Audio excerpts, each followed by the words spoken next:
السلام عليكم ورحمة الله وبركاته. الحمد لله رب العالمين، نحمده ونستعينه ونستغفره ونستهديه ونؤمن به ونتوكل عليه ونعوذ بالله من شرور أنفسنا ومن سيئات أعمالنا. من يهده الله فلا مضل له ومن يضلل فلا هادي له، وأشهد أن لا إله إلا الله وحده لا شريك له، وأشهد أن محمدا عبده ورسوله أرسله بالهدى ودين الحق ليظهره على الدين كله ولو كره المشركون. أما بعد، فإن خير الحديث كتاب الله، وخير الهدي هدي محمد صلى الله عليه وسلم، وشر الأمور محدثاتها، وكل محدثة بدعة، وكل بدعة ضلالة، وكل ضلالة في النار. يا أيها الذين آمنوا اتقوا الله حق تقاته ولا تموتن إلا وأنتم مسلمون. يا أيها الناس اتقوا ربكم الذي خلقكم من نفس واحدة وخلق منها زوجها وبث منهما رجالا كثيرا ونساء، واتقوا الله الذي تساءلون به والأرحام، إن الله كان عليكم رقيبا. يا أيها الذين آمنوا اتقوا الله وقولوا قولا سديدا يصلح لكم أعمالكم ويغفر لكم ذنوبكم، ومن يطع الله ورسوله فقد فاز فوزا عظيما. അള്ളാഹുവിൻ്റെ ആജ്ഞാനിർദ്ദേശങ്ങൾ പഠിക്കുകയും മുത്തഖികളും മുഹ്സിനുകളും മുവഹിദുകളുമായി യഥാർത്ഥ ഇസ്ലാമിക ജീവിതം നയിക്കുകയും ചെയ്യണം എന്ന് എന്നോട് നിങ്ങൾ ഓരോരുത്തരോടും ആമുഖമായി വസിയത്ത് ചെയ്യുന്നു. അള്ളാഹുവിൻ്റെ അനുഗ്രഹത്താൽ അടുത്ത വെള്ളിയാഴ്ച വരുമ്പോൾ ഇൻഷാ അള്ളാഹ് നമ്മൾ ദുൽഹിജ്ജ മാസത്തിലേക്ക് പ്രവേശിക്കുന്നതാണ്. റമദാൻ കഴിഞ്ഞാൽ ഒരു സത്യവിശ്വാസി ജീവിതത്തിൽ കാത്തിരിക്കുന്ന ദിവസങ്ങളാണ് ദുൽഹിജ്ജ, പ്രത്യേകിച്ചും അതിൻ്റെ ആദ്യത്തെ 10 ദിവസങ്ങൾ. ദാലിക് വമൻ യുഅള്ളിം ശാഇറല്ലാഹ് ഫഇന്നഹാ മിൻ തഖ്വൽ ഖുലൂബ്. ഹജ്ജിന്റെ അമലുകളെ പഠിപ്പിക്കുകയും വിശദീകരിക്കുകയും ചെയ്യുന്നതിനിടയിൽ അള്ളാഹു പറഞ്ഞു, അതാണ് കാര്യം. അള്ളാഹുവിൻ്റെ ചിഹ്നങ്ങളെ ആരെങ്കിലും മഹത്വപ്പെടുത്തുകയാണെങ്കിൽ തീർച്ചയായും അത് ഖൽബുകളുടെ തഖ്വയിൽപ്പെട്ടതാണ്. അപ്പോൾ ഒരു മുഅ്മിനിന് തഖ്വയുണ്ട് എന്നുള്ളതിൻ്റെ അടയാളമാണ് അള്ളാഹു ആദരിച്ചതിനെ ആദരിക്കുക, മഹത്വപ്പെടുത്താൻ കൽപ്പിച്ചതിനെ മഹത്വപ്പെടുത്തുക എന്നുള്ളത്. മറ്റു മാസങ്ങളിൽ നിന്ന് വ്യത്യസ്തമായി ദുൽഹിജ്ജ മാസത്തിന് അള്ളാഹു മഹത്വം നിശ്ചയിച്ചിട്ടുണ്ട്. ദുൽഹിജ്ജ മാസത്തിൽ തന്നെ അതിലെ 10ാമത്തെ ദിവസത്തിന് അള്ളാഹു ഏറ്റവും ശ്രേഷ്ഠത കൽപ്പിച്ചിട്ടുണ്ട്. ദുൽഹിജ്ജ മാസത്തിലെ 10ാമത്തെ ദിവസത്തെക്കാൾ അതുതന്നെ ലോകത്തിന്റെ നാനാദിക്കിൽ നിന്നും ഹജ്ജ് കർമ്മത്തിനെത്തിയവർ ഏറ്റവും കൂടുതൽ വലിയ ഇബാദത്തുകളുമായി അൽ ഹജ്ജുൽ അക്ബറിന്റെ ആ ദിവസം ഹറമിൽ, ലോകത്തെ ഏറ്റവും ഉത്കൃഷ്ടമായ പ്രദേശത്ത് ഒരുമിച്ച് കൂടുമ്പോൾ ആ ഉത്കൃഷ്ടമായ പ്രദേശത്തെ, ഉത്കൃഷ്ടമായ മാസത്തിലെ ഉത്കൃഷ്ടമായ ആ 10ാമത്തെ ദിവസത്തെക്കാൾ ലോകത്ത് അതിനേക്കാൾ ഉത്കൃഷ്ടമായ മറ്റൊരു ദിനം ഇല്ല. അതിനേക്കാൾ പവിത്രതയുള്ളതാണ് ലോകത്തുടനീളമുള്ള ഓരോ സത്യവിശ്വാസിയുടെയും ആത്മാഭിമാനവും അന്തസ്സും എന്ന് റസൂലുള്ളാഹി സ്വല്ലല്ലാഹു അലൈഹി വസല്ലം പഠിപ്പിച്ചിട്ടുണ്ട്. അതുകൊണ്ട് ദുൽഹിജ്ജയെ ആദരിക്കുന്നതിന്റെ ഭാഗം തന്നെയാണ് സത്യവിശ്വാസികളുടെ ഇസ്സത്ത് നമ്മൾ കാത്തു സൂക്ഷിക്കണം. അഥവാ അവരെ അപമാനിക്കാനോ സമൂഹത്തിൽ കളിയാക്കാനോ പരിഹസിക്കാനോ ഒന്നും പാടില്ല എന്നുള്ളത്. ഇത് നമുക്ക് പ്രധാനമായ ഒരു പാഠമാണ്. അള്ളാഹു നമുക്ക് ആരോഗ്യം നൽകിയിട്ടുണ്ട്. കാര്യങ്ങൾ വ്യക്തമായി വേർതിരിച്ചറിയാനുള്ള ബുദ്ധിയും വിവേചന ശക്തിയും നൽകിയിട്ടുണ്ട്. അള്ളാഹു നമുക്ക് അമലുകൾ ചെയ്യാവുന്ന, ഇബാദത്തുകൾ ചെയ്യാവുന്ന ഒരു കാലഘട്ടം നൽകിയിട്ടുണ്ട്. അതിൽ തന്നെ ഏറ്റവും കൂടുതൽ പ്രതിഫലം നേടിയെടുക്കാവുന്ന ചില പ്രത്യേക സമയങ്ങൾ അള്ളാഹു നൽകും. അപ്പം അത് മുതലെടുക്കണം. പ്രവർത്തിക്കാൻ കഴിയുന്ന കാലത്ത് മുതലെടുക്കണം. പിന്നെ പണിയൊന്നും എടുക്കാൻ പറ്റില്ല. അസുഖം വന്നു, എണീറ്റെടുക്കാൻ വയ്യ, നോമ്പെടുക്കാൻ പറ്റൂല, സക്കാത്തോ സദക്കയോ കൊടുക്കാൻ കയ്യിൽ പണമില്ല, വാർദ്ധക്യത്തിലെത്തി, രോഗാവസ്ഥയിലെത്തി, അന്നേരം ആളുകൾ നിരാശപ്പെടും. ഇബാദത്തുകളൊക്കെ ചെയ്യണം തോന്നൽ ആ നേരത്താണ്. അന്നേരം അതിനുള്ള ആരോഗ്യം ഉണ്ടാവില്ല, സൗകര്യം ഉണ്ടാവില്ല, സമയം ഉണ്ടാവില്ല. എന്നാൽ ഇപ്പോൾ അള്ളാഹുവിന്റെ അനുഗ്രഹത്താൽ നമുക്ക് ആരോഗ്യമുണ്ട്, സമ്പത്തുണ്ട്, സമയമുണ്ട്, വലിയ പ്രതിഫലം കിട്ടുന്ന രാപ്പകലുകൾ നമ്മുടെ മുന്നിലൂടെ കടന്നു പോകുന്നുണ്ട്. ഈ സമയത്ത് മുതലെടുത്തുകൊള്ളണം. നാളെ പണിയെടുക്കാൻ പറ്റാത്ത കാലത്ത് ഇപ്പൊ എനിക്കൊന്നും ചെയ്യാൻ പറ്റുന്നില്ലല്ലോ എന്ന് നിരാശപ്പെട്ടിട്ട് കാര്യമില്ല. മനസ്സിലായില്ലേ? അതുകൊണ്ട് ഈ വരുന്ന രാപ്പകലുകൾ ഞാനും നിങ്ങളും മുതലെടുക്കണം. ഹറാമുകളും അധർമ്മങ്ങളും വരാതെ കാത്തു സൂക്ഷിക്കണം. കാരണം പവിത്ര മാസങ്ങളിൽ തിന്മകൾ ചെയ്യുമ്പോൾ തിന്മ ചെയ്യുക എന്ന കുറ്റം മാത്രമല്ല, പവിത്ര മാസങ്ങളുടെ പവിത്രത ലംഘിക്കുക എന്നൊരു കുറ്റം കൂടി ബാക്കി വരും. ഇപ്പൊ 2 തരം ശിക്ഷകൾ തിന്മകൾക്കുണ്ടാകും. അത് നമ്മൾ നന്നായി മനസ്സിലാക്കിക്കൊള്ളണം. 4 പവിത്ര മാസങ്ങളിൽ ഏറ്റവും വിശിഷ്ടമായ ഒന്നാണ് ദുൽഹിജ്ജ എന്നർത്ഥം. ഇബ്നു അബ്ബാസ് റളിയല്ലാഹു അൻഹുമ അദ്ദേഹം പറഞ്ഞു, റസൂലുള്ളാഹി സ്വല്ലല്ലാഹു അലൈഹി വസല്ലം പറഞ്ഞിട്ടുണ്ട്, മാമിൻ അയ്യാമിൻ, ദിവസങ്ങളിൽ ഒരു ദിവസവുമില്ല, അൽ അമലു സ്വാലിഹു ഫീഹിന്ന, ആ ദിവസങ്ങളിലെ സൽപ്രവർത്തനം അഹബ്ബു ഇലല്ലാഹ്, അള്ളാഹുവിന് ഏറ്റവും പ്രിയങ്കരമായി തീരുന്നതാണ്, മിൻ ഹാദിഹിൽ അയ്യാമിൽ അശർ, അതിൽ ഈ 10 ദിവസങ്ങളെക്കാൾ മറ്റൊരു ദിവസവുമില്ല. ഒരാൾ അമല് ചെയ്താൽ അത് അള്ളാഹുവിന്റെ അരികിൽ ഏറ്റവും പ്രിയങ്കരമായത് ഏത് ദിവസങ്ങളിലെ അമലാണ്? അത് ഈ 10 ദിവസങ്ങളിലെ അമലാണ് എന്ന് റസൂലുള്ളാഹി സ്വല്ലല്ലാഹു അലൈഹി വസല്ലം പഠിപ്പിച്ചിട്ടുള്ളതാണ്. അൽ-അല്ലാമ ഷെയ്ഖ് മുഹമ്മദ് ബിൻ സ്വാലിഹ് അൽ ഉസൈമീൻ റഹിമഹുല്ല അദ്ദേഹം പറഞ്ഞു, അന്നാസു ഫീ ഗഫ്ലത്തിൻ അൻ അശ്രി ദിൽഹിജ്ജ, ദുൽഹിജ്ജയിലെ 10 ദിവസങ്ങളെക്കുറിച്ച് ജനങ്ങൾ അശ്രദ്ധയിലാണ്. റമദാൻ മാസത്തെക്കുറിച്ചൊക്കെ നമുക്കൊരു ബോധമുണ്ട്. അതുപോലൊരു ബോധം പൊതുവെ മുസ്ലിങ്ങൾക്ക് ദുൽഹിജ്ജയെ കുറിച്ചുണ്ടാകാറില്ല. അത് ഹജ്ജിന് പോയവർ മാത്രം ശ്രദ്ധിക്കേണ്ടതാണെന്നാണ് പലരുടെയും ധാരണ. എന്നാൽ എല്ലാ മുഅ്മിനുകൾക്കും പ്രത്യേകത നിശ്ചയിക്കപ്പെട്ട ദിവസങ്ങളാണ്, പ്രത്യേകിച്ചും ദുൽഹിജ്ജയിലെ ആദ്യത്തെ 10 ദിവസങ്ങൾ. അതുകൊണ്ട് ഇബ്നു ഉസൈമീൻ റഹിമഹുല്ല പറഞ്ഞു, ഫഅലാ ത്വലബത്തിൽ ഇൽം അൻ യുബയ്യിനു ഫദ്ലഹാ ലിൽ അമ്മ, അതുകൊണ്ട് പൊതുജനങ്ങൾക്ക് ഈ ദിവസത്തിന്റെ പവിത്രത വ്യക്തമാക്കി കൊടുക്കുക എന്നുള്ളത് ത്വാലിബുൽ ഇൽമിന്റെ കടമയാണ്, ഇൽമ അന്വേഷിക്കുന്നവരുടെ ബാധ്യതയാണ്. ഫൽആമ്മത്തു യുഹിബ്ബൂനൽ ഖൈർ, പൊതുജനങ്ങളൊക്കെ നന്മ ഇഷ്ടപ്പെടുന്നവരാണ്. അള്ളാഹുവിന്റെ അരികിൽ പ്രതിഫലം കിട്ടുന്ന എന്തെങ്കിലും കാര്യമുണ്ടെങ്കിൽ അത് ജീവിതത്തിൽ കൊണ്ടുവരണമെന്ന് ആഗ്രഹിക്കുന്നവരാണ് സാധാരണക്കാരായ തഖ്വയുള്ള പൊതുജനങ്ങളൊക്കെ. പക്ഷെ അവർക്ക് അറിഞ്ഞൂടാ എപ്പോഴാണ് ഏറ്റവും കൂടുതൽ കിട്ടുക എന്നുള്ളത്. അപ്പൊ നിങ്ങൾ പറഞ്ഞു കൊടുക്കണം. വലാകിൻ ഖദ് ഗഫല തലബത്തുൽ ഇൽമി അൻ തംബീഹിഹിം, ഈ കാര്യത്തെക്കുറിച്ച് ഉണർത്താൻ താലിബുൽ ഇൽം, തലബത്തുൽ ഇൽമ്, അതായത് ഇൽമു പഠിക്കുന്ന വിദ്യാർത്ഥികൾ അല്ലെങ്കിൽ ഇൽമു തേടുന്നവർ, അറിവുള്ളവർ, അറിവിനെ അന്വേഷിക്കുന്നവർ, ബഹുജനങ്ങളെ ഈ കാര്യം ബോധവൽക്കരിക്കുന്ന കാര്യത്തിൽ വളരെ പിന്നാക്കമാണ്. അവർ അശ്രദ്ധരാണ്.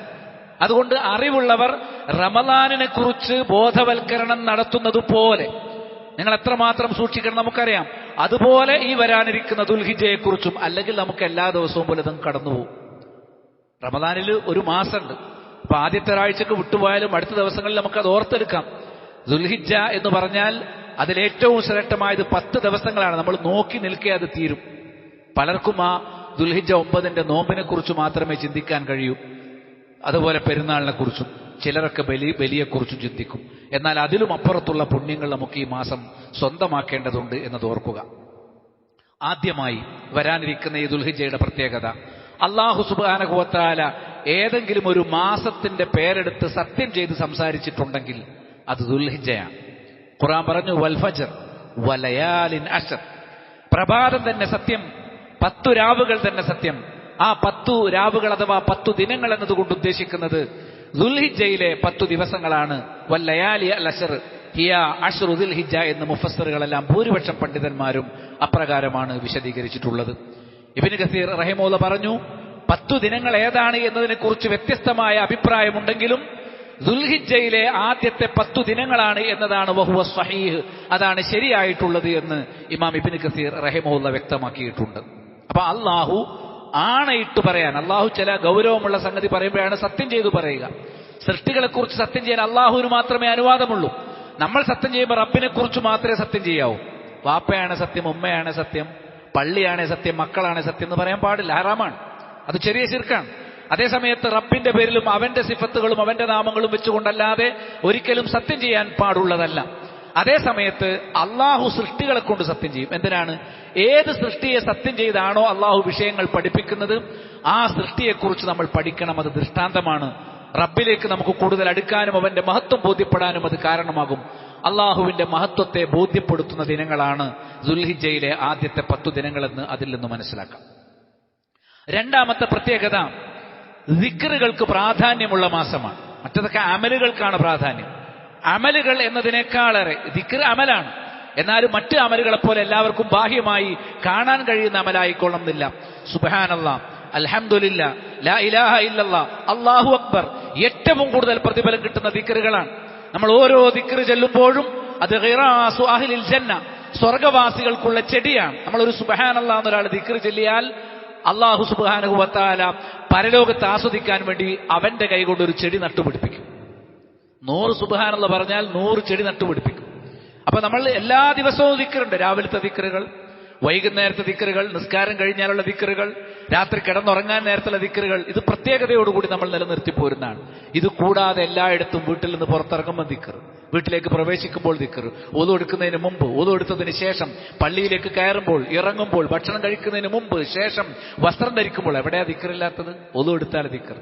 എല്ലായിടത്തും ദിക്ർ. ഇതൊന്നുമില്ല, ഒരു പ്രത്യേക സന്ദർഭം ഇല്ലെങ്കിൽ പോലും ധാരാളമായി പ്രതിഫലം നൽകുന്ന മീസാനിൽ ഖനം തൂങ്ങുന്ന ദിക്റുകളെ കുറിച്ച് റസൂലുള്ളാഹി സ്വല്ലല്ലാഹി അലൈഹി വസല്ലം പറഞ്ഞിട്ടുണ്ട്. നമ്മുടെ ജീവിതത്തിൽ അള്ളാഹുവുമായി നമ്മൾ ഏറ്റവും അടുത്ത് ബന്ധപ്പെടുന്നത് ദിക്റുകളിലൂടെയാണ്. നമ്മൾ അള്ളാഹുവിനെ ഓർക്കുമ്പോഴാണ് അള്ളാഹു നമ്മളെ ഓർക്കുക. നമ്മൾ അള്ളാഹിനെ മറന്നാൽ അള്ളാഹു നമ്മളെ മറക്കും.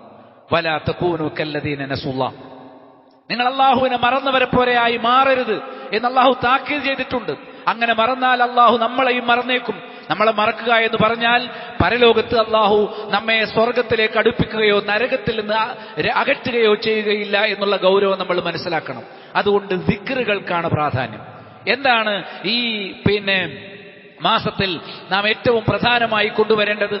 അബ്ദുല്ലാഹി ബിൻ ഉമർ റളിയല്ലാഹു അൻഹുമ അദ്ദേഹത്തിൽ നിവേദനം ചെയ്യപ്പെടുന്ന ഒരു ഹദീസ്, അൻ നബി സല്ലല്ലാഹു അലൈഹി വസല്ലം ഖാൽ, നബിയിൽ നിവേദനം, മാ മിൻ അയ്യാമിൻ അഅ്ളമ ഇൻദല്ലാഹ് വലാ അഹബ്ബ ഇലൈഹി, അല്ലാഹുവിന് ഏറ്റവും പ്രിയങ്കരമായ മറ്റൊരു ദിവസവുമില്ല. അല്ലാഹുവിന് അമലുകൾ ചെയ്യുന്നത് ഏറ്റവും ഇഷ്ടമുള്ള ദിവസമില്ല. അപ്പോൾ അല്ലാഹുവിന് ഇഷ്ടപ്പെട്ട ദിവസമേത്? അള്ളാഹുവിന് ഏത് ദിവസത്തിലെ അമലുകളാണ് ഇഷ്ടം? ഈ 2 നിലക്ക് നോക്കിയാലും ഫീഹിന്ന മിൻ ഹാദിഹിൽ അയ്യാമിൽ അശർ, ഏത് ദിവസത്തിൽ നമ്മൾ അമലുകൾ ചെയ്യുന്നത് അള്ളാഹുവിന് ഇഷ്ടമാണോ അത് ഈ ആദ്യത്തെ ദുൽഹിജ്ജയിലെ 10 ദിവസത്തെക്കാൾ മറ്റൊന്നുമില്ല. ഫഅക്സിറൂ ഫീഹിന്ന മിനത് തഹ്ലീലി വത്തക്ബീരി വത്തഹ്മീദ്.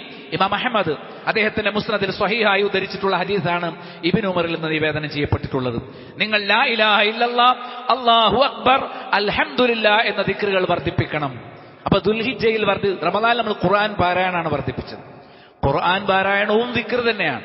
പക്ഷേ അതിനേക്കാൾ കൂടുതൽ പ്രസക്തമായിരിക്കുന്നത് ദിക്റുകൾ ചൊല്ലുക. സുബ്ഹാനല്ലാഹ്, ലാ ഇലാഹ ഇല്ലല്ലാഹ്, അൽഹംദുലില്ലാഹ്, അല്ലാഹു അക്ബർ തുടങ്ങിയ ദിക്റുകൾ വർദ്ധിപ്പിക്കുക എന്നുള്ളതാണ് എന്ന് ഈ ആദ്യത്തെ 10 ദിവസങ്ങളിൽ വർദ്ധിപ്പിക്കേണ്ട ഇബാദത്തുകളെ കുറിച്ച് നബി സല്ലല്ലാഹു അലൈഹി വസല്ലം പഠിപ്പിച്ചിട്ടുണ്ട്. അപ്പൊ സമയനിഷ്ഠയില്ലാതെ തന്നെ രാവിലെ വൈകുന്നേരം ഏത് സമയത്തും സുബ്ഹാനല്ലാഹ്, അൽഹംദുലില്ലാഹ്, ലാ ഇലാഹ ഇല്ലല്ലാഹ്, അല്ലാഹു അക്ബർ, അതേപോലെ ലാ ഹൗല വലാ ഖുവത ഇല്ലാ ബില്ലാഹ്, സുബ്ഹാനല്ലാഹി വബിഹംദി, സുബ്ഹാനല്ലാഹിൽ അളീം, ഇത്തരം ദിക്റുകൾ നാം ധാരാളമായി വർദ്ധിപ്പിക്കുക എന്നുള്ളതാണ് അടുത്ത ആഴ്ച മുതൽ 10 ദിവസം പ്രത്യേകം നമ്മൾ ശ്രദ്ധിക്കേണ്ടത്. ദിക്റുകൾ എല്ലാ ദിവസവും പ്രസക്തമാണ്. ചെറിയ ഇബാദത്തുകൾ കൊണ്ടും അധ്വാനം കൊണ്ടും വലിയ പ്രതിഫലം അള്ളാഹു നൽകുന്നത് ദിക്റുകൾ കൊണ്ടാണ് എന്ന് നേരത്തെ നമ്മൾ പഠിച്ചിട്ടുള്ള കാര്യമാണ്. ഖുർആൻ പറഞ്ഞു, വദ്കുറുല്ലാഹ ഫീ അയ്യാമിൻ മഅദൂദാത്ത്, എണ്ണപ്പെട്ട ഈ ദിവസങ്ങളിൽ നിങ്ങൾ അള്ളാഹുവിനെ ഓർക്കണം. സൂറത്തുൽ ബഖറയിലെ 203-ാമത്തെ ആയത്ത് ഹജ്ജിനെ കുറിച്ച് പറയുന്നിടത്താണ്. അതേപോലെ സൂറത്തുൽ ഹജ്ജിലെ 27-28 ആയത്തുകളിൽ വഅസ്സിൻ ഫിന്നാസി ബിൽ ഹജ്ജ്, നീ ജനങ്ങളുടെ ഹജ്ജ് ചെയ്യാൻ വിളംബരം നടത്തുക. യഅ്തൂക റിജാലൻ വഅലാ കുല്ലി ളാമിരിൻ യഅ്തീന മിൻ കുല്ലി ഫജ്ജിൻ അമീഖ്, ആളുകൾ കാൽനടയായും മെലിഞ്ഞ ഒട്ടകപ്പുറത്തും എല്ലാ ആഴമുള്ള സ്ഥലങ്ങളിലൂടെയും മലയിടുക്കുകളിലൂടെയും ഒക്കെ ഹജ്ജിന് വേണ്ടി അവർ ലോകത്തിന്റെ നാനാദിക്കിൽ നിന്ന് എത്തിച്ചേരും. വ്യത്യസ്ത വഴികളിലൂടെ വ്യത്യസ്ത തരം യാത്രകളിലൂടെയാണ് ഹജ്ജിന് വേണ്ടി ഹാജിമാർ മക്കയിലേക്ക് ഇപ്പോൾ ഒഴുകിക്കൊണ്ടിരിക്കുന്നത്. എന്തിനു വേണ്ടി? ലിയശ്ഹദൂ മനാഫിയ ലഹും, ഹാജിമാർക്ക് വേണ്ടി അള്ളാഹു ഒരുക്കി വെച്ചിരിക്കുന്ന മൻഫഅത്തുകൾ, ഒരുപാട് പ്രയോജനങ്ങൾക്ക് സാക്ഷികളായിരിക്കാൻ.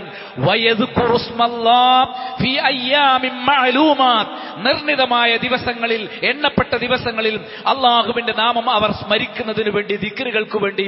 അലാമാ റസഖഹും മിൻ ബഹീമത്തിൽ അൻആം, അള്ളാഹു അവർക്ക് നൽകിയ കന്നുകാലികളുടെ ബലിമൃഗങ്ങളുടെ കാര്യത്തിൽ ഫകുലൂ മിൻഹാ വഅത്ഇമുൽ ബാഇസൽ ഫഖീർ, അതിൽ നിന്ന് നിങ്ങൾ ഭക്ഷിച്ചുകൊള്ളുക, പാവപ്പെട്ട ആളുകളെ നിങ്ങൾ ഭക്ഷിപ്പിക്കുകയും ചെയ്തു കൊള്ളുക. അപ്പൊ ദിക്റുകളിൽ നമ്മൾ ബലിയറക്കുക എന്നത് പ്രത്യേകം ഈ 10ാമത്തെ ദിവസമുണ്ട്, അന്ന് മുതൽ. പിന്നെ അയ്യാമു തശ്രീഖിലും പ്രത്യേകം പുണ്യമുള്ളതാണ്. ആ സമയത്ത് ബിസ്മില്ലാഹി അല്ലാഹു അക്ബർ എന്ന് പറഞ്ഞുകൊണ്ടാണ് ബലിയറക്കുക. ഹാജിമാർക്ക് ഹജ്ജിന്റെ ഭാഗമായി തന്നെ, തമത്തുആയ ഹജ്ജാണെങ്കിൽ അതിന്റെ ഭാഗമായി തന്നെ അവർ ബലിയറക്കൽ വാജിബാണ്. അവിടെയും അവർ ബിസ്മില്ലാഹി അല്ലാഹു അക്ബർ എന്ന് പറഞ്ഞുകൊണ്ട് നബി സല്ലല്ലാഹു അലൈഹി വസല്ലമയുടെ മാതൃക പിന്തുടർന്ന് ബലിയറക്കും. അപ്പൊ ദിക്റുകൾ ഇവിടെ അയ്യാം, നിങ്ങൾ ദിക്റിലായിരിക്കണം. അയ്യാം മഅലൂമാത്ത് എന്ന് പറഞ്ഞാൽ എന്താണ്? മുഫസ്സിറുകൾ ഭൂരിപക്ഷം പണ്ഡിതന്മാരും സ്വഹാബികളും ഒക്കെ അഭിപ്രായപ്പെട്ടത് ഹിയാം അശ്റു ദുൽഹിജ്ജ, അത് ദുൽഹിജ്ജയിലെ 10 ദിവസങ്ങളാണ്. ദുൽഹിജ്ജയിലെ 10 ദിവസങ്ങളിൽ ഈ ദിക്റുകൾ പുണ്യമുള്ളതാണ് എന്ന് പഠിപ്പിച്ച കൂട്ടത്തിൽ ഇബ്നു ഉമർ റളിയല്ലാഹു അൻഹുമ, നേരത്തെ ഞാൻ വായിച്ച ഹദീസിൽ അതുണ്ട്. അതേപോലെ അബ്ദുല്ലാഹി ഇബ്നു അബ്ബാസ് റളിയല്ലാഹു അൻഹുമ, അദ്ദേഹത്തിൽ നിന്ന് റിപ്പോർട്ടിലും കാണാം ദിക്റുകളാണ് ഈ മാസത്തിൽ വർദ്ധിപ്പിക്കേണ്ടത്. മൂന്നാമതായി റസൂലുള്ളാഹി സ്വല്ലല്ലാഹു അലൈഹി വസല്ലം ദുനിയാവിലെ ദിവസങ്ങളിൽ ഏറ്റവും ഉത്കൃഷ്ടമായ ദിവസം എന്ന് പറഞ്ഞത് ഈ 10 ദിവസങ്ങളെ കുറിച്ചാണ്. ജാബിർ റളിയല്ലാഹു അൻഹുവിൽ നിവേദനം ചെയ്യപ്പെടുന്ന ഹദീസ് ഇമാം ബസ്സാർ അദ്ദേഹത്തിന്റെ മുസ്നദിൽ, ഇബ്നു ഹിബ്ബാൻ അദ്ദേഹത്തിന്റെ സ്വഹീഹിൽ ഉദ്ധരിച്ചു, ഷെയ്ഖ് അൽബാനി അദ്ദേഹത്തിന്റെ സിൽസിലത്തു സ്വഹീഹയിൽ ഉൾപ്പെടുത്തിയിട്ടുള്ള ഹദീസാണ്. നബി സല്ലല്ലാഹു അലൈഹി വസല്ലം പറഞ്ഞു, ഫദ്ലു അയ്യാമി ദുനിയാ അയ്യാമുൽ അശ്ർ, ദുനിയാവിലെ ദിവസങ്ങളുടെ ശ്രേഷ്ഠത അത് ഈ 10 ദിവസങ്ങളാണ്. അതായത് അശ്റു ദുൽഹിജ്ജ, ഈ ദുൽഹിജ്ജയിലെ 10 ദിവസങ്ങൾ. അപ്പോൾ ചോദിക്കപ്പെട്ടു, ഖീല വലാ മിസ്ലഹുന്ന ഫീ സബീലില്ലാ, അള്ളാഹുവിന്റെ മാർഗത്തിൽ തത്തുല്യമായതുണ്ടാവുകയില്ല. ഒരാൾ പോരാട്ടത്തിൽ ഒരു ജിഹാദിന് പോയാൽ അത് ഇതിനേക്കാൾ മുകളിലെത്തുകയില്ലേ? ദുൽഹിജ്ജ 10 ദിവസങ്ങളിൽ ജീവിക്കുകയും അന്ന് ദിക്റുകളിലും ഇബാദത്തിലും ആയിരിക്കുകയും ചെയ്യുന്ന ഒരാൾ സ്വന്തമാക്കുന്നതിനേക്കാൾ പുണ്യം ജിഹാദ് ചെയ്യുന്ന ഒരാൾക്ക് നേടാൻ സാധിക്കുകയില്ലേ എന്ന ചോദ്യമുണ്ടായി. നബി സ്വല്ലല്ലാഹു അലൈഹി വസല്ലം പറഞ്ഞു, വലാ മിസ്ലഹുന്ന ഫീ സബീലില്ലാ, അള്ളാഹുവിന്റെ മാർഗത്തിൽ ജിഹാദ് ചെയ്യുന്ന ഒരാൾക്കും ഈ 10 ദിവസത്തിലെ ദിക്റുകൾ നേടുന്നതിനേക്കാൾ വലിയ പുണ്യം നേടാൻ കഴിയില്ല. എപ്പോഴൊഴികെ ഇല്ലാ റജുലുൻ അഫറ വജ്ഹഹു ബിത്തുറാബ്, അയാളുടെ മുഖം മണ്ണ് പുരണ്ടിട്ടുണ്ടെങ്കിൽ ഒഴികെ. എന്ന് പറഞ്ഞാൽ അയാൾ ജിഹാദിൽ പങ്കെടുത്ത് രക്തസാക്ഷിയായാൽ മാത്രമേ ഇതിന് മുകളിലെത്തൂ. ജിഹാദിൽ പങ്കെടുത്തത് കൊണ്ട് മാത്രം എന്ത് ചെയ്യാൻ പറ്റില്ല? സാധാരണ ദുൽഹിജ്ജ 10 ഒരു സാധാരണക്കാരൻ ഒരു ഇബാദത്ത് ചെയ്ത് അള്ളാഹുവിന്റെ അരികിൽ നിന്ന് നേടിയെടുക്കുന്ന പുണ്യത്തെക്കാൾ വലിയ ഒരു പുണ്യം ഒരു ജിഹാദ് ചെയ്യുന്ന ഒരു മുജാഹിദിന് പോലും നേടിയെടുക്കാൻ സാധ്യമല്ല. അത് നേടണമെങ്കിൽ അയാളുടെ രക്തം ചിന്തപ്പെടണം, അയാൾ രക്തസാക്ഷിയാകണം, അപ്പോഴേ ഇതിന് മുകളിലെത്തുകയുള്ളൂ. അപ്പോൾ ഒരു രക്തസാക്ഷിത്വം വരിക്കുന്ന ഒരു വ്യക്തിക്ക് അള്ളാഹു കൊടുത്തിരിക്കുന്ന പദവി എത്രയാണ് നമുക്കറിയാം, ശുഹദാനുള്ള പദവി. ആ പദവിയുടെ തൊട്ടു താഴെയുള്ള പദവിയാണ് ദുൽഹിജ്ജ 10 മുതലെടുക്കുന്ന ഓരോ സത്യവിശ്വാസിക്കും അള്ളാഹു വാഗ്ദാനം ചെയ്തിരിക്കുന്നത്. നാലാമതായി ദുൽഹിജ്ജയുടെ പ്രത്യേകത അറഫ ദിനം അതിൽ ഉൾക്കൊള്ളുന്നുണ്ട്. ഹജ്ജ് എന്ന് പറഞ്ഞാൽ ദുൽഹിജ്ജ 8 മുതൽ 12 അല്ലെങ്കിൽ 13 വരെയുള്ള ഏതാനും ദിവസങ്ങളിലെ ഇബാദത്തുകളാണ്. 8-ാം തീയതി മിനയിൽ തൽബിയത്ത് ചൊല്ലി മീഖാത്തിൽ ഇഹ്റാം കെട്ടി. ഇനി മക്കയിൽ നേരത്തെ മീഖാത്തിൽ ഇഹ്റാം കെട്ടി തമത്തുആയ ഹജ്ജിന് വന്നിട്ടുള്ളവരാണ്. മക്കയിലെ താമസ സ്ഥലത്ത് നിന്ന് ലബ്ബൈക അല്ലാഹുമ്മ ഹജ്ജത്തൻ എന്ന് പറഞ്ഞുകൊണ്ട് പുരുഷന്മാർ ഇഹ്റാമിന്റെ വസ്ത്രത്തിലായും മറ്റുള്ളവർ ഇഹ്റാം ചൊല്ലിയും ലബ്ബൈക അല്ലാഹുമ്മ ചൊല്ലിയും എന്ത് ചെയ്യണം? മിനയിലേക്ക് പോകണം. 8-ാം തീയതി മിനയിൽ താമസിക്കുക. 9-ാം തീയതി 2 ഇബാദത്തുകളാണ്. നേരം പുലർന്നതിനു ശേഷം അറഫയിലേക്ക് പുറപ്പെടണം. അന്ന് അറഫയിലാണ് സൂര്യാസ്തമയം വരെ തങ്ങേണ്ടത്. എന്തിനു വേണ്ടി?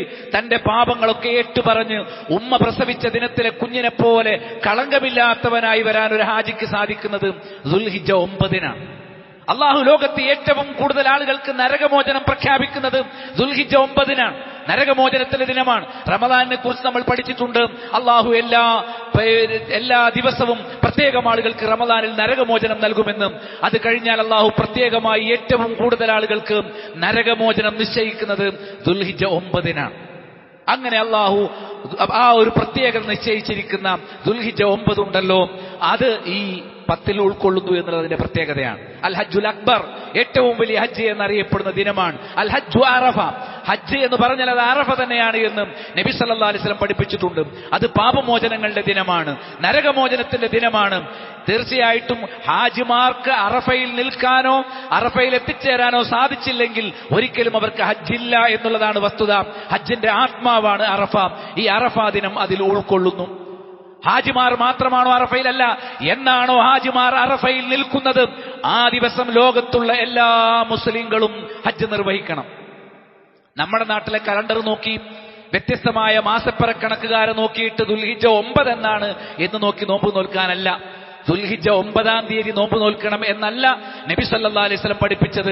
അറഫാ ദിനം എന്നാണോ, അറഫയിൽ ഹാജിമാർ നിൽക്കുന്ന ദിനം എന്നാണോ, അതെന്താണെന്ന് മനസ്സിലാക്കി കഴിഞ്ഞാൽ പിന്നെ അവനാന്റെ നാട്ടിലെ കലണ്ടർ അല്ല നോക്കേണ്ടത്. ആ ഹാജിമാർ എന്നാണോ അറഫയിൽ നിൽക്കുന്ന ഹദീസിലെ പ്രയോഗം തന്നെ അങ്ങനെയാണ്. ദുൽഹിജ്ജ 9-ന് നോൽക്കണം എന്നല്ല, മറിച്ച് ഇങ്ങനെയാണുള്ളത്. അൻ ഉമ്മി സലമത റളിയല്ലാഹു അൻഹാ ഖാലത്, ഉമ്മു സലമ ബീവിയിൽ നിന്ന് നിവേദനം, അവർ പറഞ്ഞു, കാന റസൂലുള്ളാഹി സ്വല്ലല്ലാഹു അലൈഹി വസല്ലം 9 ദുൽഹിജ്ജ, ദുൽഹിജ്ജ 9 ദിവസത്തിന് നമ്മൾ നോമ്പ് നോട്ടു. ഇതാണ് പല ആളുകളും 9-ാം തീയതിയാണ് നോമ്പ് നോൽക്കേണ്ടത് എന്നതിന് കണക്കാക്കിയിരിക്കുന്നത്. യഥാർത്ഥത്തിൽ ദുൽഹിജ്ജയിലെ 9 ദിവസവും നോമ്പെടുക്കണമെന്നാണ്. 9 ദുൽഹിജ്ജ എന്ന് പറഞ്ഞാൽ ദുൽഹിജ്ജയിലെ 9 ദിവസവും, ദുൽഹിജ്ജ 1, 2, 3, 4, 5, 6, 7, 8, 9 ഈ 9 ദിവസങ്ങളിൽ നോമ്പെടുക്കൽ സുന്നത്താണ്. ദിക്റുകൾ കഴിഞ്ഞാൽ പിന്നെ ദുൽഹിജ്ജ മാസത്തിലെ ഏറ്റവും പ്രധാനപ്പെട്ട സുന്നത്ത് എന്താണെന്ന് ചോദിച്ചാൽ എല്ലാ ദിവസവും നോമ്പെടുക്കുക. ഇത് പല ആളുകളും മനസ്സിലാക്കി 9-ാം തീയതി, 9-ാം തീയതി തിസ്ആ എന്നല്ല പറയാ, താസ് എന്നാണ് പറയാ. 9-ാമത്തെ ദിവസം, 9-ാമത്തെ ദിവസം നോമ്പെടുത്തിരുന്നു എന്നല്ല നബിയുടെ പത്നി റിപ്പോർട്ട് ചെയ്യുന്നത്. നബി 9 ദിവസങ്ങളിലും നോമ്പെടുത്തിരുന്നു എന്നാണ്. ഇത് മനസ്സിലാക്കണം. നേരെ മറിച്ച് സൗമു യൗമി അറഫ, സൗമു യൗമി അറഫ, അറഫാ ദിനത്തിലെ നോമ്പ് എന്ന് നബി സല്ലല്ലാഹു അലൈഹി വസല്ലം കൃത്യമായി പറഞ്ഞു. അബൂ ഖതാദയിൽ നിവേദനം റളിയല്ലാഹു അൻഹു അന്ന നബി സല്ലല്ലാഹു അലൈഹി വസല്ലം ഖാൽ, നബി പറഞ്ഞു, സിയാമു യൗമി അറഫ, അറഫാ ദിനത്തിൽ ലോകം മുഴുവനുള്ള നോമ്പുകൾ ഉണ്ടല്ലോ, ഇന്നി അഹ്തസിബു, ഞാൻ വിചാരിക്കുന്നു, അലല്ലാഹ്, അല്ലാഹുവിന്റെ പക്കൽ, അൻ യുകഫിറ സനതല്ലതി ഖബല, കഴിഞ്ഞുപോയ ഒരു വർഷത്തിൽ അവന് വന്നുപോയ പാപങ്ങളൊക്കെ ഈ 9 ദിവസത്തെ നോമ്പ് കാരണമായി അല്ലാഹു മായിച്ചു തരും. വസനതല്ലതി ബഅദഹു, ശേഷമുള്ള ഒരു വർഷത്തെയും പാപങ്ങൾ അല്ലാഹു മായിച്ചു തരും. ഇവിടെ ദുൽഹിജ്ജ 9-ാം തീയതി നമ്മൾ എടുക്കേണ്ട നോമ്പ്, അതായത് അറഫയിൽ ഹാജിമാർ നിൽക്കുന്ന ദിവസം.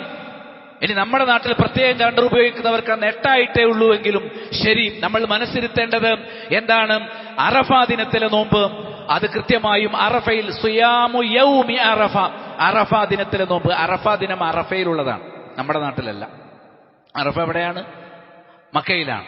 ഹാജിമാർ എവിടെയാണ്? അവരെന്നാണ് അറഫയിൽ നിൽക്കുന്നത് എന്ന് മനസ്സിലാക്കിയാൽ ആ ദിവസത്തിൽ നോമ്പെടുക്കുക. സിയാമു യൗമി അറഫ, സൗമു യൗമി അറഫ, അറഫാ ദിനത്തിലെ നോമ്പ് എന്നാണ് ഈ പുണ്യ നോമ്പിനെ കുറിച്ച് പരിചയപ്പെടുത്തിയിരിക്കുന്നത്. അപ്പോൾ അറഫാ ദിനവും അറഫാ നോമ്പും ഉൾക്കൊള്ളുന്ന മാസം എന്നുള്ളത് ഇതിന്റെ പ്രത്യേകതയാണ്. അബ്ദുല്ലാഹ് ബിൻ അംർ റളിയല്ലാഹു അൻഹുമ അദ്ദേഹത്തിൽ നിവേദനം ചെയ്യപ്പെടുന്ന ഹദീസിൽ കാണാം, ഇമാം അഹ്മദിന്റെ മുസ്നദിൽ, അനി നബി സല്ലല്ലാഹു അലൈഹി വസല്ലം അന്നഹു ഖാൽ, നബി പറഞ്ഞു, ഇന്നല്ലാഹ അസ്സ വജല്ല ലയുബാഹി മലായികതഹു അശിയത അറഫ, അറഫാ ദിനത്തിലെ പ്രദോഷത്തിൽ മലക്കുകളോട് അല്ലാഹു അഭിമാനം പറയും. തീർച്ചയായും അസീസും ജലാലുമായ അല്ലാഹു.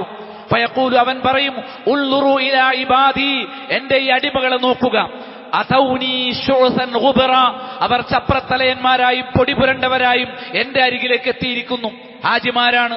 അവർ നടന്ന് വൈകുന്നേരം വരെ അറഫയിലിരുന്ന് റബ്ബിനോട് കേണു പ്രാർത്ഥിച്ച് അവരുടെ വസ്ത്രങ്ങളൊക്കെ മുഷിഞ്ഞു പോയിട്ടുണ്ട്. അവർ നടന്നു വന്ന് അവരുടെ ശരീരത്തിലും വസ്ത്രത്തിലുമൊക്കെ പൊടി പുരണ്ടു പോയിട്ടുണ്ട്. അങ്ങനെ അവരുടെ മുടിയൊക്കെ പാറി ആ അവസ്ഥയിൽ എന്നിലേക്ക് മാത്രം ചിന്തിച്ച് എന്നോട് പാപമോചനം തേടി ഹൃദയത്തെ ശുദ്ധീകരിച്ചുകൊണ്ടിരിക്കുന്ന ഹാജിമാരെല്ലാവരും ഒരേ സമയത്ത് ഒരുമിച്ച് നിൽക്കുന്ന സ്ഥലമാണ് അറഫ. എല്ലാവരും ഒരേ സമയത്ത്, പിന്നെ ലക്ഷക്കണക്കിന് ഹാജിമാർ, മുഴുവൻ ആളുകളും അവിടെ ഉണ്ടായിരിക്കും. അള്ളാഹു ആ ഹാജിമാരെ ചൂണ്ടിയിട്ട് മലക്കുകളോട് അഭിമാനം പറയും. ശക്തനും പ്രതാപിയുമായ മഹത്വമുള്ളവനുമായ അസീസും ജലാലുമായ അള്ളാഹു അഭിമാനം പറയും എന്ന് പിന്നെ അബ്ദുല്ലാഹ് ബിൻ അംർ റളിയല്ലാഹു അൻഹു നിവേദനം ചെയ്യപ്പെടുന്ന ഹദീസിൽ നബി സല്ലല്ലാഹു അലൈഹി വസല്ലം പറഞ്ഞതായിട്ട് കാണാം. ഇമാം മാലിക്കിന്റെ മുവത്തയിൽ അന്ന നബി സല്ലല്ലാഹു അലൈഹി വസല്ലം ഖാൽ, നബി പറഞ്ഞു, മാ റുഇയ ശൈത്വാനു യൗമൻ ഹുവ ഫീഹി അസ്ഗർ വലാ അദ്ഹർ വലാ അഹ്ഖർ വലാ അഗ്യദ് മിൻഹു യൗമ അറഫ. ശൈത്വാനെ സംബന്ധിച്ചിടത്തോളം, ശൈത്താൻ അല്ലാഹുവിന്റെ ശത്രു, മുസ്ലിം ഉമ്മത്തിന്റെ ശത്രു, അമ്പിയാക്കളുടെ ശത്രു, മലക്കുകളുടെ ശത്രു, ഇബ്ലീസും അവന്റെ വർഗവും ഏറ്റവും നിസ്സാരരാകുന്ന ദിവസം, ഏറ്റവും അപമാനിതരാകുന്ന ദിവസം, ഏറ്റവും തകർന്നു പോകുന്ന ദിവസം, അവർക്ക് ഏറ്റവും വെറുപ്പുള്ള ദിവസം, ഹുവ ഫീഹി അസ്ഗറു വലാ അദ്ഹറു വലാ അഹ്ഖറു വലാ അഗ്യദു മിൻഹു, മറ്റൊന്നുമില്ല ശൈത്താന്റെ അരികിൽ ഇത്രയും മോശമായ, അവൻ ഏറ്റവും വെറുക്കുന്ന, അവൻ ഏറ്റവും നിസ്സാരനായി പോകുന്ന മറ്റൊരു ദിവസവുമില്ല. യൗമ അറഫ, ഈ അറഫാ ദിനത്തെക്കാൾ മറ്റൊന്നുമില്ല. അപ്പൊ ശൈത്താൻ ഏറ്റവും തകർന്നു പോകുന്ന ദിവസമാണ് യൗമ അറഫ. ആ അറഫാ ദിനത്തിലാണ് ഒരുപാട് വ്യക്തികൾ പൂർണ്ണമായി ഉമ്മ പ്രസവിച്ച ദിവസത്തെ ഒരു കുഞ്ഞിനെ പോലെ നിഷ്കളങ്കമായ ഹൃദയവുമായി തൗബ സ്വീകരിക്കപ്പെട്ടവരായി, നരകമോചനം പ്രഖ്യാപിക്കപ്പെട്ടവരായി മാറുന്നത്. ആ കൂട്ടത്തിൽ ഉൾപ്പെടാൻ ഹജ്ജ് ചെയ്ത മുഴുവൻ സഹോദരന്മാർക്കും ഹജ്ജിനു വേണ്ടി ഒരുങ്ങിയെത്തിയിട്ടുള്ള ആളുകൾക്കും അല്ലാഹു തൗഫീഖ് പ്രദാനം ചെയ്യുമാറാകട്ടെ. അഞ്ചാമതായി ബലിദിനം. അല്ലാഹു പ്രത്യേകം ബലി സുന്നത്താക്കിയ ദിനം ഈ 10 ദിവസങ്ങളിലാണ് ഉൾക്കൊള്ളുന്നത് എന്ന് കാണാൻ സാധിക്കും. ബലിദിനം മനസ്സിലായില്ലേ? നബി സ്വല്ലല്ലാഹു അലൈഹി വസല്ലം പറഞ്ഞു, അഅ്ളമുൽ അയ്യാമി ഇൻദല്ലാഹി യൗമുൻ നഹർ. അല്ലാഹുവിന്റെ അരികിൽ ലോകത്തെ ദിവസങ്ങളിൽ ഏറ്റവും മഹത്വമുള്ളത് ബലിദിനമാണ്. ദുൽഹിജ്ജയിലെ 10 ദിവസങ്ങളും മഹത്വമുള്ളതാണ്. അതിലേറ്റവും മഹത്വമുള്ളത് 10ാമത്തെ ദിവസമാണ്, സുമ്മ യൗമുൽ ഖർ, പിന്നെ അടുത്ത ദിവസം. പിന്നീട് നമുക്ക് തീർച്ചയായിട്ടും ഹാജിമാർ അറഫ പിന്നെ മിനായിൽ താമസിക്കുന്ന മറ്റു ദിവസങ്ങൾ അബൂദാവൂദിന്റെ സുനനിലും നസായിയുടെ സുനനിലുമെല്ലാം സ്വഹീഹായി വന്നിട്ടുള്ള ഹദീസാണ് ഇത് എന്ന് കാണാൻ സാധിക്കും.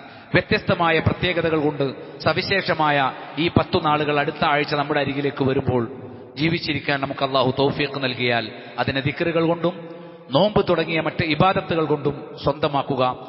അല്ലാഹുവിന്റെ അരികിൽ ഇത് മുഖേന വലിയ പദവി ലഭിക്കുന്ന സച്ചരിതരിൽ അല്ലാഹു നമ്മെ ഉൾപ്പെടുത്തുമാറാകട്ടെ. അൽഹംദുലില്ലാഹി റബ്ബിൽ ആലമീൻ വസ്സലാത്തു വസ്സലാമു അലാ അഷ്റഫിൽ അംബിയാഇ വൽ മുർസലീൻ വഅലാ ആലിഹി വഅസ്ഹാബിഹി അജ്മഈൻ വമൻ തബിഅഹു ബിഇഹ്സാനിൻ ഇലാ യൗമിദ്ദീൻ. അമ്മാ ബഅദു ഫത്തഖുല്ലാഹ ഇബാദല്ലാഹ്. ദുൽഹിജ്ജ 10 ഏറ്റവും പവിത്രമായ ദിവസങ്ങൾ. അത് കഴിഞ്ഞാൽ സുമ്മ യൗമുൽ ഖർ. ദുൽഹിജ്ജയുടെ തൊട്ടടുത്ത് വരുന്ന 3 ദിവസങ്ങൾക്കാണ് എന്ത് പറയുക? യൗമുൽ ഖർ എന്ന് പറയുക. ഭക്ഷണപാനീയങ്ങൾ കഴിക്കേണ്ട ദിവസം. അയ്യാമു അക്ലിൻ വശുർബിൻ എന്നാണ്. ഭക്ഷണം കഴിക്കാനും വെള്ളം നോമ്പ് നിൽക്കൽ ഹറാമായ ദിവസമാണ്. പെരുന്നാളിന് നോമ്പ് നിൽക്കാൻ പാടില്ലാത്ത പോലെ ദുൽഹിജ്ജയിലെ ആ 11, 12, 13 ദിവസങ്ങൾ എന്ത് ചെയ്യാൻ പാടില്ല? നോമ്പ് നിൽക്കാൻ പാടില്ല. സാധാരണ എല്ലാ മാസങ്ങളിലും 13, 14, 15 നോമ്പെടുക്കൽ സുന്നത്താണ്, അയ്യാമുൽ ബീദ്. പക്ഷേ ദുൽഹിജ്ജയിലെ 13 നോമ്പെടുക്കാൻ പാടില്ല, ഹറാമാണ്. അതാണ് യൗമുൽ ഖർ. മനസ്സിലായില്ലേ? അന്ന് നമ്മൾ സൂക്ഷിച്ചു വെച്ചിരിക്കുന്ന മാംസങ്ങൾ ധാരാളമായി ബഹുജനങ്ങൾ കഴിക്കുന്ന ദിവസങ്ങളാണ് എന്നുകൂടി മനസ്സിലാക്കാം. 6ാമതായി ഏറ്റവും വലിയ ഇബാദത്തുകൾ ഒരുമിച്ച് വരുന്ന മാസം. അത് മറ്റൊരിക്കലല്ല. കാരണം ഹജ്ജ് ഇവിടെയല്ലേ ഉള്ളൂ, ഈ ദുൽഹിജ്ജയിൽ മാത്രമല്ലേ ഉള്ളൂ. അപ്പൊ ഹജ്ജ് മറ്റൊരു മാസത്തിൽ നമുക്ക് കിട്ടുകയില്ല. നോമ്പോ സുന്നത്ത് നോമ്പുകളുണ്ട്. ദുൽഹിജ്ജയിലെ 9 ദിവസവും നോമ്പെടുക്കൽ സുന്നത്താണ്. ഇനി 9 ദിവസവും നോമ്പെടുക്കാൻ പ്രയാസമുള്ള ആളുകൾ ദുൽഹിജ്ജ 9 എന്തായാലും പ്രത്യേകം താല്പര്യത്തോടു കൂടി നോമ്പെടുക്കും. കാരണം അത് കൂടുതൽ പ്രതിഫലം ലഭിക്കുന്ന, കഴിഞ്ഞ വർഷത്തെയും വരാനിരിക്കുന്ന വർഷത്തെയും പാപങ്ങളെ മായ്ച്ചു കളയുന്നു. അപ്പൊ ഹജ്ജുണ്ട്, നോമ്പുണ്ട്, അതേപോലെ സദഖ, നമ്മൾ മാംസം പാവങ്ങൾക്ക് ബലിയർത്ത് വിതരണം ചെയ്യുന്നുണ്ട്. ഇത് കൂടാതെ എല്ലാ പുണ്യങ്ങൾക്കും വലിയ പ്രതിഫലം, അമലുകൾക്ക് ഏറ്റവും പ്രതിഫലം കിട്ടുന്ന ദിവസമായതുകൊണ്ട് നമ്മൾ റമദാൻ കഴിഞ്ഞാൽ പിന്നെ ഏറ്റവും കൂടുതൽ സദഖ വർദ്ധിപ്പിക്കുന്ന എപ്പോഴാണ്? ദുൽഹിജ്ജ മാസത്തിലായിരിക്കും. അപ്പൊ സദഖയുണ്ട്, നോമ്പുണ്ട്, ഹജ്ജുണ്ട്, നിസ്കാരമുണ്ട്, സുന്നത്തായ കാര്യങ്ങളുമുണ്ട്, ഫർളായതുമുണ്ട്. അപ്പൊ ഇതെല്ലാം വരുമ്പോൾ എന്താണ്? എല്ലാ ഇബാദത്തുകളും ഒരുമിച്ച് വരുന്ന മറ്റൊരു സന്ദർഭം നമ്മുടെ വർഷത്തിൽ ഒരിക്കലും വേറെയില്ല. ഹാഫിദ് ഇബ്നു ഹജർ അസ്ഖലാനി റഹ്മഹുല്ലാ ഫത്ഹുൽ ബാരിയിൽ പറഞ്ഞു, വല്ലദീ യൽഹറു അന്ന സബബ ഫി ഇംതിയാസി അശ്രി ദിൽഹിജ്ജ. ദുൽഹിജ്ജയിലെ 10 ദിവസങ്ങൾക്ക് ഇങ്ങനെ ഒരു പ്രത്യേകത അള്ളാഹു നിശ്ചയിക്കാനുള്ള കാരണം വളരെ വ്യക്തമാണ്. ലിമകാൻ ഇജ്തിമായി ഉമ്മഹാത്തിൽ ഇബാദത്തി ഫീ. ഇബാദത്തുകളിലെ പ്രമുഖ ഇബാദത്തുകളെല്ലാം ഒരുമിച്ച് വരുന്നു എന്നുള്ളതാണ്. വഹിയ സ്വലാത്ത് വസ്സിയാം വസ്സദഖ വൽഹജ്ജ്. അത് ഏതൊക്കെയാണ്? വഹിയ സ്വലാത്തു വസ്സിയാമു വസ്സദഖത്തു വൽഹജ്ജ്. ഇതിൽ നിസ്കാരമുണ്ട്, നോമ്പുണ്ട്, അതേപോലെ സദഖയുണ്ട്, ഹജ്ജുണ്ട്. ഇങ്ങനെ എല്ലാ ഇബാദത്തുകളും ഒരുമിച്ച് മറ്റൊരു കാലത്തും വരാറില്ല. അതുതന്നെയാണ് ഈ 10 ദിവസങ്ങൾ അള്ളാഹു ഏറ്റവും ശ്രേഷ്ഠമായി കാണാനുള്ള കാരണം. ഈ ദിവസത്തിലെ എല്ലാ അമലുകൾക്കും ശ്രേഷ്ഠതയുണ്ട് എന്ന് മനസ്സിലാക്കാം. ഈ ദിക്റുകൾക്കും നോമ്പിനും മാത്രമല്ല. ഇബ്നു അബ്ബാസ് റളിയല്ലാഹു അൻഹുമായി നിവേദനം ചെയ്യപ്പെടുന്നത് ഖാല റസൂലുള്ളാഹി സ്വല്ലല്ലാഹു അലൈഹി വസല്ലം മാ മിൻ അയ്യാമിൻ അൽ അമലു സ്വാലിഹു ഫീഹാ അഹബ്ബു ഇലല്ലാഹി മിൻ ഹാദിഹിൽ അയ്യാം എന്ന് പറഞ്ഞു. ഈ ദിവസത്തെക്കാൾ അള്ളാഹുവിന് അമലുകൾ ഏറ്റവും ഇഷ്ടപ്പെട്ട മറ്റ് ദിവസങ്ങളില്ല. അപ്പൊ അവിടെ അമലുകൾ എന്നാ പറഞ്ഞത്. അന്നേരമാണ് നേരത്തെ ചോദിച്ചത്, അള്ളാഹിന്റെ മാർഗത്തിൽ ജിഹാദിനേക്കാളും അമലുകൾക്ക് പുണ്യമുണ്ടെന്നാണോ? അതെ. രക്തസാക്ഷിയാകാത്ത കാലത്തോളം അവൻ ധനവും ശരീരവുമായി പോയി അത് രണ്ടും തിരിച്ചു വന്നിട്ടില്ലെങ്കിൽ അവൻ അതിനേക്കാളും മുകളിലായിരിക്കും. അതല്ലാത്ത പക്ഷം അവനേക്കാളും മികച്ച സ്ഥാനം ഇതിനുണ്ട് എന്ന് നബി സല്ലല്ലാഹു അലൈഹി വസല്ലം പഠിപ്പിച്ചത് സ്വഹീഹുൽ ബുഖാരിയിൽ നമുക്ക് കാണാം. മൽ അമലു ഫി അയ്യാമിൻ അഫ്ളൽ മിൻഹാ ഫി ഹാദി ഖാലു വലൽ ജിഹാദ്. ഈ ദിവസത്തെക്കാൾ മറ്റൊരു ദിവസവും ശ്രേഷ്ഠമായിട്ടില്ല എന്ന് പറയുമ്പോൾ ജിഹാദിനുമില്ലയോ? ഇല്ലാ റജുലുൻ ഖറജ യുഖാതിറു ബിനഫ്സിഹി വമാലിഹി ഫലം യർജി ബിശൈഇൻ. ഒരാൾ തന്റെ ശരീരവും ധനവുമായി യുദ്ധക്കളത്തിലേക്ക് പോയി യാതൊന്നുമായി തിരിച്ചു വന്നിട്ടില്ല എങ്കിൽ ഇതിനേക്കാൾ മുകളിലെത്തും. ഇപ്പൊ രക്തസാക്ഷിയേക്കാൾ വലിയ സ്ഥാനമുണ്ട് എന്ന് പറഞ്ഞു. പിന്നെ അൽ ഉംറത്തു ഇലൽ ഉംറത്തി കഫാറത്തു ലിമാ ബൈനഹുമ. ഒരു ഉംറ മുതൽ അടുത്ത ഉംറ വരെ അതിനിടയിലുള്ള പാപങ്ങളെ മായ്ച്ചു കളയുന്നതാണ്. വൽ ഹജ്ജുൽ മബ്റൂർ ലൈസ ലഹു ജസാഉൻ ഇല്ലൽ ജന്ന. പുണ്യപൂർണമായ ഒരു ഹജ്ജിന് സ്വർഗമല്ലാതെ മറ്റൊരു പ്രതിഫലം ഇല്ല. ഇപ്പൊ ഹജ്ജിന്റെ മാസമാണ്. പിന്നെ വമാ യസാലു അബ്ദി യതഖറബു ഇലയ്യ ബിന്നവാഫിൽ ഹത്താ ഉഹിബ്ബഹു. ഒരടിമ സുന്നത്തുകളുമായി എന്നിലേക്ക് അടുത്തുകൊണ്ടിരിക്കും, അങ്ങനെ എനിക്ക് അവൻ ഏറ്റവും പ്രിയപ്പെട്ടവനാവും. അള്ളാഹുവിന് ഏറ്റവും പ്രിയപ്പെട്ടവനായി അള്ളാഹുവിന്റെ വലിയായി തീരാൻ എല്ലാ മുഅ്മിനുകൾക്കും സാധിക്കും. ഫർളുകൾ മാത്രം ചെയ്യുന്നത് മാറ്റിവെച്ചിട്ട് അതിന് കൂടാതെ സുന്നത്തുകൾ വർദ്ധിപ്പിക്കണം. സുന്നത്ത് നിസ്കാരം, സുന്നത്ത് നോമ്പ്, ഖുർആൻ പാരായണം, ദിക്റുകൾ, അങ്ങനെ സുന്നത്തായ കർമ്മങ്ങളും അതേപോലെ നവാഫിലായ ഇബാദത്തുകളും വർദ്ധിപ്പിച്ചുകൊണ്ട് അള്ളാഹുവിലേക്ക് ഏറ്റവും കൂടുതൽ അടുക്കണം, പ്രത്യേകിച്ചും ഈ പുണ്യപൂർണമായ ദിവസങ്ങളിൽ. അതേപോലെ അള്ളാഹുവിന്റെ മാർഗത്തിൽ നമ്മൾ സദഖ കൊടുക്കണം. മാ നഖസത്ത് സദഖത്തും മിമ്മാൽ. സദഖ ഒരാളുടെ ധനത്തിലും കുറവ് വരുത്തുകയില്ല എന്ന് കൃത്യമായി പഠിപ്പിച്ചു. അതിൽ പ്രത്യേകം ശ്രദ്ധിക്കേണ്ടത് ഉളുഹിയത്താണ്. ഉളുഹിയത്തിന്റെ മാസമാണ്. നമുക്കറിയാം, മൻ ദബഹ ഖബല സ്വലാത്തി ഫഇന്നമാ യദ്ബഹു ലിനഫ്സിഹി. ആരെങ്കിലും ബലിപെരുന്നാളിന് ബലി നിസ്കരിക്കുന്നതിന് മുമ്പാണ് ഉളുഹിയത്ത് അറക്കുന്നതെങ്കിൽ അത് സാധാരണ ഒരു അറവ് മാത്രമേ ആകുന്നുള്ളൂ, അവന് വേണ്ടിയുള്ള ഒരു അറവ്. വമൻ ദബഹ ബഅദ സ്വലാത്തി ഫഖദ് തമ്മ നുസുഖു. നിസ്കാരം കഴിഞ്ഞിട്ട് ബലിയിറക്കുകയാണെങ്കിൽ അവന്റെ ഉളുഹിയത്ത് പൂർണ്ണമാകും.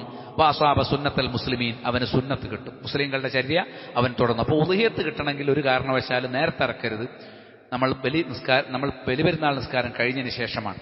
ഉമ്മു സലമ ബീവിയിൽ നിവേദനം, കാലത്ത് അവർ പറഞ്ഞു, ഖാല റസൂലുള്ളാഹി സ്വല്ലല്ലാഹു അലൈഹി വസല്ലം ഇദാ ദഖലത്തിൽ ആശുറു വഅറാദ അഹദുക്കും അൻ യുളഹി ഫലാ യമസ്സ മിൻ ശഅരിഹി വബശരിഹി ശൈഅ. നിങ്ങൾ ആരെങ്കിലും ഉളുഹിയത്ത് തീരുമാനിച്ചിട്ടുണ്ടെങ്കിൽ, ബലി വാങ്ങണമെന്നില്ല, തീരുമാനിച്ചിട്ടുണ്ടെങ്കിൽ, ഉലുഹിയത്തിന് ഒരുങ്ങിയിട്ടുണ്ടെങ്കിൽ ഈ ദുൽഹിജ്ജ 1-ാമത്തെ ദിവസം മുതൽ നഖവും മുടിയും വെട്ടാൻ പാടില്ല ബലി അറക്കുന്നത് വരെ. അത് ആരാണോ അറക്കുന്നത് അയാൾ, വീട്ടുകാരെല്ലാവരും അല്ല, ഗൃഹനാഥൻ ആരാണ് അതിന് പണം മുടക്കിയിട്ട് ബലി അറക്കുന്നത് ആ വ്യക്തി എന്ത് ചെയ്യാൻ പാടില്ല. ഇനിയിപ്പോൾ ഒരാൾക്ക് ബലി അറക്കാനുള്ള സൗകര്യമൊന്നും കണ്ടില്ല, അതുകൊണ്ട് ഞാൻ ബലി അറക്കുന്നില്ല എന്ന് അയാൾ വിചാരിച്ചു.